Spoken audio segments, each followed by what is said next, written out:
والسلام علی رسول اللہ اعوذ باللہ السمیع العلیم من الشیطان الرجیم بسم اللہ الرحمن الرحیم۔ معزز اساتذہ کرام، عزیز طلبہ، السلام علیکم۔ عزیز طلبہ، آج ہم مختصراً بات کریں گے کہ اللہ کی راہ میں مال کو بانٹنا، صدقہ کرنا، اس کا کتنا ثواب ہے اور اس کی کتنی فضیلت ہے۔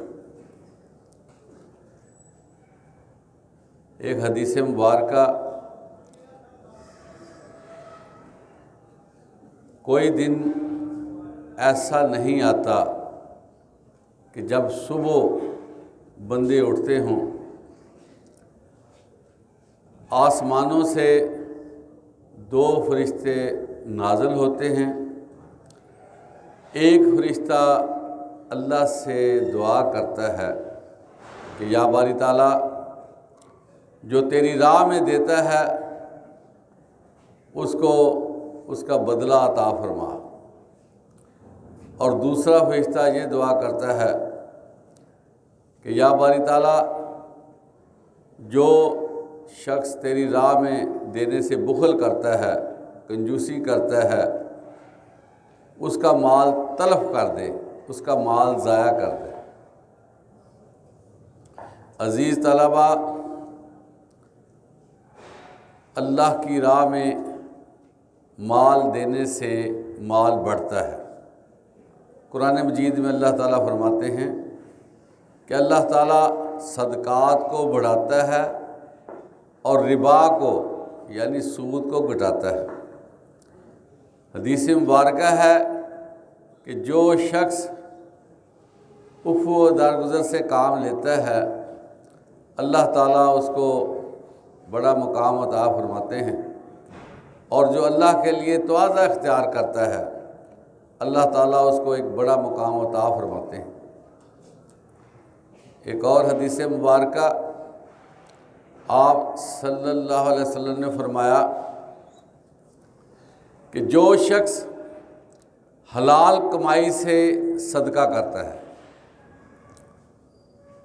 اگرچہ وہ ایک کھجور ہی کیوں نہ ہو، اللہ تعالیٰ اس کو اپنے دانے ہاتھ میں لیتے ہیں اور اس صدقے کو بڑھاتے رہتے ہیں، بالکل اسی طرح بڑھاتے ہیں جس طرح ایک جانور کا مالک جانور کے بچے کو کھلاتا ہے، پلاتا ہے، تان کہ وہ مال جو اس نے اللہ کی راہ میں دیا ہے اس کو بڑھاتے بڑھاتے پہاڑ جیسا اللہ کر دیتے ہیں۔ اور آپ صلی اللہ علیہ وسلم نے فرمایا، حسد نہیں کرنا چاہیے۔ حسد نیکیوں کو ایسے جلا دیتی ہے جیسے خشک لکڑی کو آگ جلا دیتی ہے، مگر دو اشخاص پر حسد کرنا جائز قرار دیا گیا ہے۔ ایک وہ شخص جس کو اللہ تعالیٰ نے مال دیا ہے اور اس میں سے وہ اللہ کی راہ میں خرچ کرتا ہے۔ دوسرا وہ شخص جس کو اللہ تعالیٰ نے حکمت دی ہے، دانائی دی ہے، وہ اپنی حکمت اور دانائی کی بنیاد پر لوگوں میں فیصلے کرتا ہے اور علم بانٹتا ہے۔ ایسے دو اشخاص قابل رشک ہیں، ان پہ حسد کیا جا سکتا ہے۔ اللہ تعالیٰ ہمیں روزانہ کی بنیاد پہ کچھ نہ کچھ اپنے لیے صدقہ کرنے کی توفیق عطا فرمائے۔ جیسا کہ آپ نے یہ بھی سنا ہے کہ صدقہ بلاؤں کو ٹالتا ہے، اور صدقے کی وجہ سے بہت ساری چیزیں جس کا ہمیں نقصان ہونے کا امکان ہوتا ہے، اللہ تعالیٰ وہ رفع کر دیتے ہیں۔ اللہ تعالیٰ ہمیں زیادہ سے زیادہ اپنی راہ میں بانٹنے کی توفیق عطا فرمائے۔ وآخر دعوانا الحمدللہ رب العالمین۔